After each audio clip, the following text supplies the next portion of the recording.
தேவனாய கர்த்தர் இந்த பூமியை சபிப்பதில்லை என்று எப்பொழுது சொன்னார் என்று பார்ப்போம். ஆதியாகமம் 8ஆம் அதிகாரம் 20 வசனத்திலிருந்து வாசிக்கிறேன். அப்பொழுது நோவா கர்த்தருக்கு ஒரு பலிபீடம் கட்டுகிறான். சுத்தமான சகல மிருகங்களையும் சுத்தமான சகல பறவைகளையும் சிலவற்றை தெரிந்து கொண்டு அவைகளை பலிபீடத்தில் மேல் தகன பலிகளாய் பலியிட்டான். சுகந்த வாசனை கர்த்தர் முகர்ந்தார். அப்பொழுது கர்த்தர், இனி நான் மனுஷன் நிமித்தம் பூமியை சமிப்பதில்லை என்று அவர் வாக்கு பண்ணிவிட்டார்.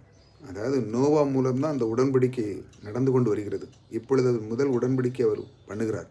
நான் மனுஷன் நிமித்தம் இந்த பூமியை நான் சபிப்பதில்லை என்று அவர் வாக்கு பண்ணியிருக்கிறார். யாருடன்? நோவாவுடன். அதே போல் உங்களுடைய வாழ்க்கையிலும் எந்த ஒரு சாபமும் அவரிடத்திலிருந்து உங்கள் வாழ்க்கை வரப்போவதில்லை. அவர் உங்களோடு உடன்படிக்கை பண்ணுகிறார். இனிமேல் உன் குடும்பத்திலையும் உனக்கும் எந்த ஒரு சாபம் கேடுகள் வராது. ஏனென்றால் கர்த்தர் அவர் வாக்கு பண்ணியிருக்கிறார். அவர் நித்தமும் அவருடைய கிருபையே உங்கள் வீட்டில் நிரந்தரமாக இருக்கும். கர்த்தர் உங்களோடு கூட இருக்கிறார். கர்த்தர் உங்களை ஆசீர்வதித்திருக்கிறார்.